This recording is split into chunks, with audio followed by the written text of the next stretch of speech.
Hello, my fellow riders of the asphalt jungle. If you ever wondered how to turn your motorcycle into a masterpiece, well, you're on the wrong video. But I can sure as hell share some useful and tasteful modifications that you can make to your adventure motorcycle, which will make you stand back and admire it whenever you park it next to your local coffee shop. I'm Augie F. Welcome to the channel. Now I'll start off with the changes that I've made to the motorcycle from the front and then slowly make my way to the back, just like my short but eventful racing career. To kick off things, let's start off with the elephant in the room, the Polysport SM line fender. Now I bought the fender because I was honestly not really a fan of the way the front of the Adventure 390 looks, and I also wanted some clearance between the fender and the front wheel when I do eventually take it off-roading.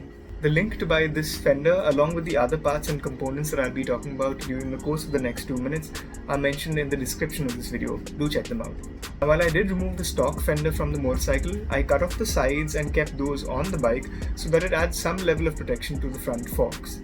In addition, I also bought a pair of Kriega fork seal covers to add some level of protection to the oil seals. These worked great on my 2015 KTM RC390, and while they are a bit expensive for what they do, they're definitely worth the price. With a raised front fender and with the multiple instances I've had of a KTM 390 overheating, I wanted to make sure that there's some added level of protection for the radiator. Now, the radiator guard that I wanted to pick needed to be well engineered, thoroughly tested, and it needed to fit the motorcycle plush. The only name that came to mind was the RR16 design stainless steel radiator guard for the Adventure 390.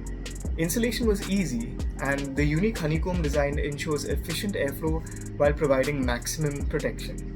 In addition to making sure that the radiator was well protected, I also replaced the stock coolant with engine ice. Now, this stuff was a major contributing factor to resolving the heating issues that I faced on my RC390. I'm sure it'll do well on the Adventure 390, even though the new 390 engines aren't plagued with the heating issues of the first gen 390s that were sold. Engine ice boasts a better heat transfer, a higher boiling point, and even has additives within it which prevents corrosion in the cooling system. Moving upwards at the front, we have the auxiliary lights from HJG. Now, these are currently mounted to the headlight assembly using the Mad Dog mount, but I may switch them to the RR16 design mount because it will take some weight off the headlight assembly. We'll talk about the weight it adds in a bit. The aux lights that I use are HJG 60 watt lights. Aman, who's a friend of mine, hooked me up with these lights, and he also provides the wiring kit for them. Installation is easy, but just make sure that you connect them to the accessories plug so they don't switch on when your motorcycle is turned off. These lights worked great in the early hours of my rides to India Bike Week and Rider Mania last year.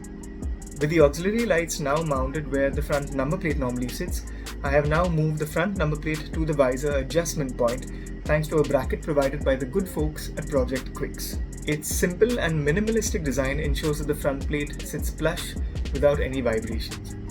Speaking of vibrations, I've come across quite a few other Adventure 390 owners who complain about vibrations they've noticed at the front of the motorcycle, specifically around the headlight assembly and the instrument console.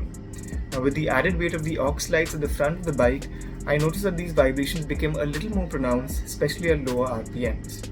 I installed the Motorin reinforcement brace to provide a more stable mounting point for the front assembly. The vibrations have reduced considerably ever since.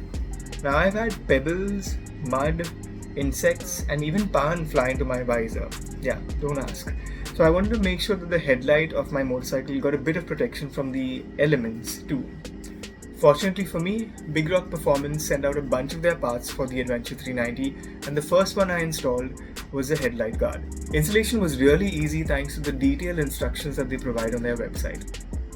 Another significant upgrade from the stock protection offered on the motorcycle is the sump guard from Big Rock Performance. Now, this single piece unit can be installed on the motorcycle in a few minutes using the stock mounting points. They also come with rubber grommets to reduce vibrations and noise while riding the motorcycle. Now, while I've only been able to test the sump guard on some potholes and some ridiculously steep speed breakers in Mumbai, keep in mind that all of these products from Big Rock Dirt Park are tested by CS Santosh, so it's fairly safe to say that they'll do the job off-road too. Adding more protection to the rear braking components of the bike while providing you with a larger surface to anchor yourself to the motorcycle on are the heel guards from Big Rock Dirt Park.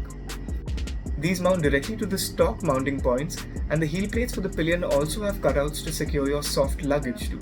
I've also installed the side stand foot enlarger from Big Rock Dirt Park, which makes parking on any surface easier.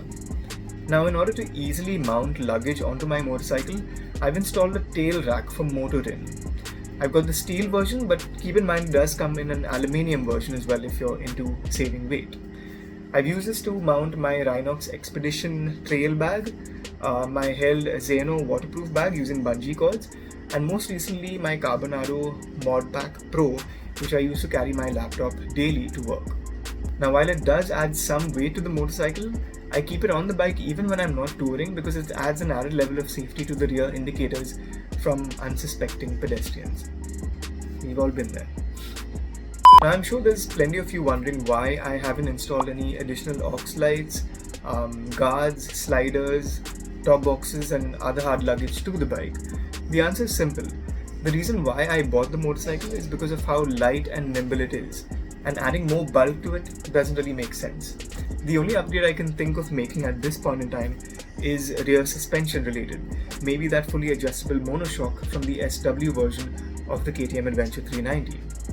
Apart from that, I don't really see any other problems in the bike that I want to rectify at this point in time, so I'll keep things as they are for now. If you have any questions about any of the components or parts that I've mentioned during the course of the last few minutes, please feel free to ask them in the comments of this video. I'll do my best to answer as many as I can. If you've got feedback about the video or for the channel as well, please mention that in the comments. I'll do my best to implement that in the next video and improve. As always guys, at least wear your helmets while riding your motorcycles and ride safe. It's a freaking jungle out there. Goodbye. Net boss with a great bag. Came up, you can't hate that. Self-made, you can't take that. Yeah, self-made, you can't make that. Some said I need a record deal, I need a co-sign, I need a Dre track. But all the time I had a mean flow, I had a cold grind, and that's a great match. Payback, codes and I make racks. And my pockets gon' stay fat, cause I murk beats and I slap.